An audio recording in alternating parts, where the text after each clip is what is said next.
법륜 스님의 행복 144페이지 중도의 길을 알려주는 직장 상사. 하루 24시간 중 많은 시간을 함께 보내는 회사에서 동료끼리 서로 이해하고 맞출 수 있다면 직장 생활이 얼마나 즐겁겠습니까?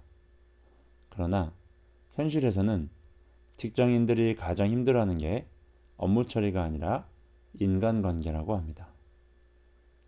병원에서 간호사로 근무하는데 도무지 상사의 요구에 맞출 수가 없어 힘들다는 분이 있었습니다. 상사가 업무를 나눠줄 때 다른 간호사들에게는 환자를 4명 배당하면서 저에게는 5명을 주고요.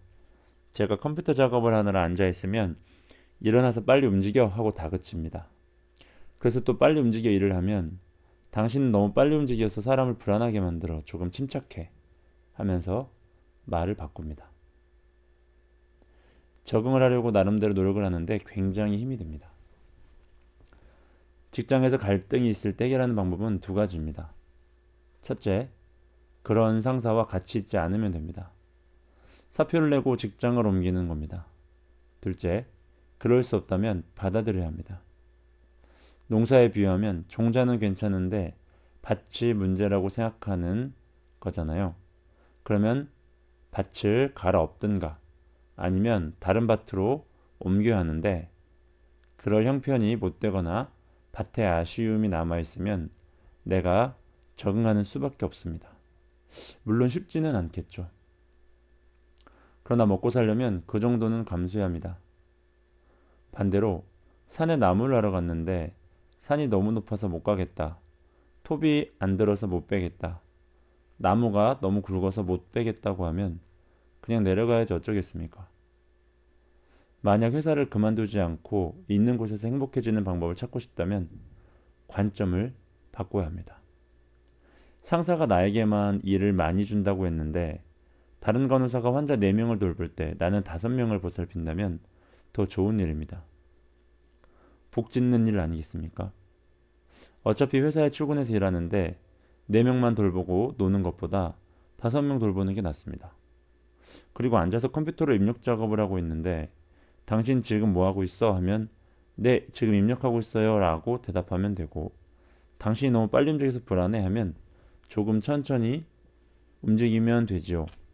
너무 빠르다 하면 일하는 속도를 조금 줄이고 너무 늦다 하면 조금 빨리 해보고 이렇게 저렇게 하다 보면 어느 정도로 해야 그 사람이 원하는 속도에 맞는지 알게 됩니다.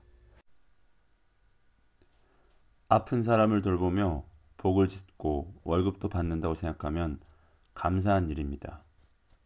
상사가 너무 빨리 움직여서 불안하다고 야단칠 때는 저 사람이 지금 나에게 중도를 깨우쳐주는구나 하고 생각해 봅니다. 중도라는 것은 상대가 적당하다고 하는 것에 내가 맞추는 겁니다. 그렇게 한다고 내가 줏대가 없거나 게으른 게 절대 아닙니다. 주어진 조건에 최선을 다하는 것입니다. 간호사 임무는 환자를 돌보는 겁니다. 간호사는 환자만 정성껏 돌보고 교사는 학생만 착실하게 가르치면 된다고 하지만 현실은 그렇지 않습니다. 어느 조직이나 관리자가 있기 때문에 사회생활을 순조롭게 하려면 그 사람 눈밖에 나지 않는 것도 중요합니다. 그런 시스템이 존재하는 한 일을 잘하는 것은 물론 윗사람 성격에도 맞출 수가 있어야 합니다. 그렇다고 눈치를 보라거나 아첨을 하라는 얘기는 아닙니다. 다만 상사도 내가 배려해야 될 대상이라는 겁니다. 간호사라면 상사가 환자를 치료하지 말라든지 엉뚱한 주사약을 놓으라는 식으로 부당한 요구를 할 때는 단호하게 거부하는 게 맞습니다. 그런 게 아니라면 함께 일하는 사람으로서 맞춰야 하는 부분입니다. 이렇게 까다로운 상사 1명에게 맞출 수 있으면 직장을 옮겨도 아무 문제가 없습니다. 누구나 맞출 수 있도록 훈련을 받는다고 생각해 봅시다. 만약에 내 능력으로는 도저히 못 맞추겠다 싶으면 사표를 내고 다른 직장에 가면 됩니다. 다만 법적으로 부당한 대우를 받았다면 사표를 내고 나가면 안 됩니다. 시민으로서 또는 노동자로서 권리가 있기 때문에 법적으로 문제가 있는 부분에 대해서는 마땅히 자기 권리를 행사해야 합니다.